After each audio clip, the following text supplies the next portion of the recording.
Daredevil 682. One thing I'm going to say about a lot of these modern books, I'm so tired of the renumbering. I appreciate that they put Legacy number 682, but I wish that Marvel would kind of take a page from DC when they decided to finally start properly numbering both Detective Comics and Action Comics. Because when you're a new reader, it is so hard. Like, for example, when I was looking up the wiki on this to just get some backstory on the issue, I tried just doing Marvel Fandom Daredevil 682. Okay, fine. So I tried Daredevil 20. And then you have to go, okay, is it volume 1, volume 2, volume 3, volume 4? Just stop it. The only time that I personally feel like it should be renumbered is if someone takes up the mantle. So, like, for example, there for a while when Elektra was Daredevil, I feel like that should have ended it, made it its own thing, and then Matt comes back, number it regularly. I just feel like that would make a little more sense. But that's just me. What do you guys think?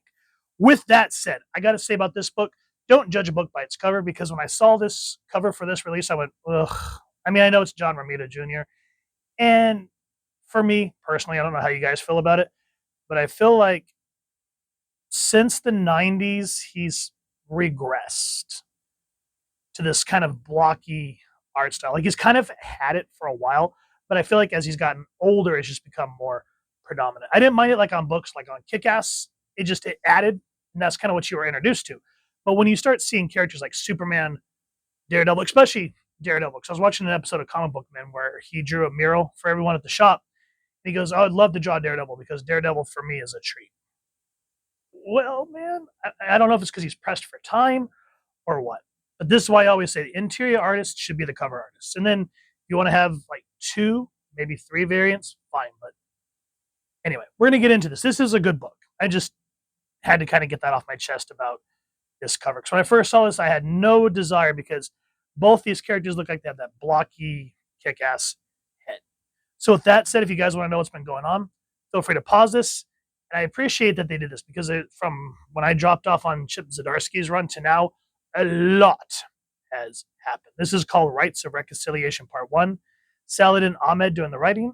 Jose Luis Soares doing the writing, pencils. Oren Junior doing the inks. Jesus Aburtov doing the colors. And VC's Clayton Cowles doing the lettering. There's everyone working on the book. And I believe, it wasn't Steve Ditko, I believe Daredevil was created by Stan Lee and Jack Kirby. I think Steve Ditko did Spider-Man, and then Jack Kirby kind of worked on the other ones. If I'm wrong, feel free to let me know, but I believe it was Jack Kirby. Now, spoilers if you're not brought up to speed, and this was kind of a spoiler for me. Matt apparently died, and then when he came back, he released all the 7 Sins of different characters, and he apparently let Bullseye die to save Foggy.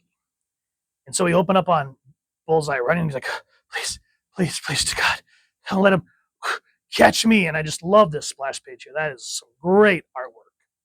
And then all of a sudden we see this demon pick him up and he goes, I'm sorry, I'll be good. I swear, please don't. And then we open up to Matt. No! Another nightmare from my other life. The only thing that pierces its horror are soft words. Soft words from Nyla's skin. Name from another lifetime. Now, if you can kind of bring me up, I looked up her first appearance, and I guess she was created by Ann Nasanti. If y'all know more about her, let me know, because I've read a lot of Daredevil, not everything, but I've read a good chunk. But I've never seen. At first, I thought this was what's her name? It's not Cindy Knight. What is her name? Or is it Cindy Moon? No, Cindy Moon is the Spider Chick. You guys know what I'm talking about. That's who I thought this was at first, but her name is Nyla Skin. Now, going back to my beef, look at this interior artwork. Like, for this being the nightmare, all the coloring, the yellows, the reds, the oranges to get that fire, that intense feeling. Then we come back to reality of the more darks, the purples, and Matt's orange hair kind of accentuating to kind of draw your eye to him to realize that he's the one that's in pain. This is why I said this interior artist, who did we say it was? I don't even remember now. Jose Luis Soares, holy crap, compared to, you're looking at all this and you're just like, holy crap, this is good. That's just my opinion. This, I remember I flipped through pages before I picked it up. I was like, you know what? New writer, let me see what it looks like. And so I kind of flipped through a few pages and I went, holy crap, this looks pretty good. So apparently Matt has hooked up with her again. I don't know their relationship whatsoever, but I will say that what's his name? Sorry, guys. Saladin, he does a good job of bringing everybody up to speed on what's going to be happening with Elektra, distancing herself from Matt. Foggy and him kind of having a falling out after what happened to Bullseye. Wilson Fisk going off grid, and we'll get more into that in a second. And then as we go through this, he talks about a few weeks ago we ran into each other for the first time in years and decided to get a drink. I first met Nyla at a low point in my life. I lost my memory as going by the name Jack.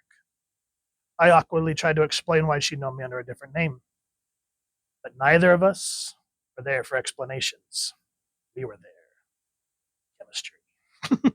And so we have this moment, kind of the after that nightmare, talking about how, they're adults, they're comforting each other. And so they kind of the relationship talk and all that jazz. But she's letting him stay with him.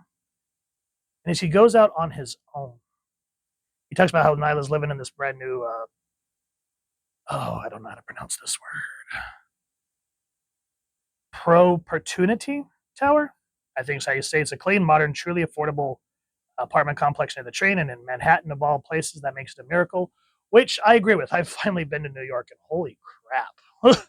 I was not ready for how compact everything was right there in like downtown Manhattan. I had fun, don't get me wrong. And I did a short walkthrough as I went to Midtown Comics, which was like the highlight of my trip. But yeah, I felt a little claustrophobic, even in Central Park, right? Yeah. It was a culture shock for me. Anyway, moving back on. He goes, I know what Nyla and I are sharing is sinful. I know that. But I also know it's comforting. And I can't explain how badly I need that comfort right now. Even if my thoughts go somewhere else when I'm alone.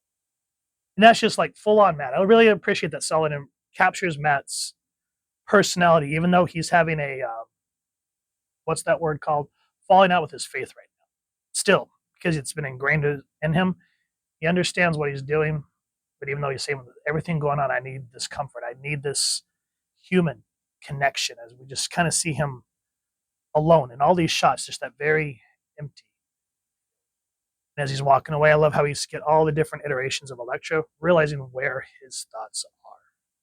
He goes, Elektra and I haven't spoken in weeks. She's obsessed with tracking down Wilson Fisk, and she doesn't seem to want my help. I suppose that's only fair. Fisk's in the wind because of my mistakes, after all. After I exorcised the devil greed from him, Fisk knelt in penance and Sacred Heart for the 24 hours straight. The dirtiest man in New York found God. It wasn't an act. He sent messages to his underlings, urging them to renounce their lives of crime, lest they burn. And while he's reminiscing, he finally says, it doesn't stop my thoughts from going to her. And I'd be lying if I said I didn't miss her. And it just, one thing, Elektra and Matt always remind me of Catwoman and Batman, where it's like, will they, won't they? Will they, won't they? They're like the Ross and Rachel, even though I hate Friends. They're the Ross and Rachel of the comic book world, where it's like, can we just get you guys together? And that's why we don't talk about the Catwoman-Batman marriage, because... Anyway, moving on. Then, after we have these moments kind of catching the reader up, we get into the thick of the story. This woman who lives in the complex says that her daughter's missing. So Matt says, my job will have to wait. I'm needed at my real job, which means it's time to get dressed for work. Now, one thing I love here in terms of visual storytelling, because remember, in comics, it's a visual medium. So visual medium. So it's show, don't tell. So even though we have the descriptions, we see just this low-key scritch. Keep that in mind, because that's kind of the overarching thing of this book. And I really do like that they brought back the armored Daredevil. I need to go back to that time in the 90s and kind of go over that arc. But I like how Saladin here, through the dialogue, his internal monologue, explains why he's wearing this. He goes, my usual outfit is ripped in a dozen places, and I can still smell death on it. My hypersensitive skin can still feel the infinitesimally small bits of dried blood that washing machines couldn't. Ditto for the spare. But if I'm honest, that's not really why I brought the armor out of retirement. I think after the whole grisly business with Wraith and Bullseye, I needed No, he goes, I wanted. No, I needed a change. So the devil is back to wearing black. And before we kind of get into Matt talking about the missing kid, again, I'm glad that Saladin uses the dialogue here as inner monologue to bring us up to speed on his relationship with Foggy, Nyla, Kingpin, Elektra. So even if you've never read a Daredevil book in your life, at least you have a gleaming understanding of what's going on and who the characters are at play. So that's why I always say, when you get into your first comic, it should be your first comic and entice you to keep going and then go back to the subsequent issues. Oh my God, I said it for once. Go me. I haven't spoken to Foggy in months. After my rebirth, I hid from him.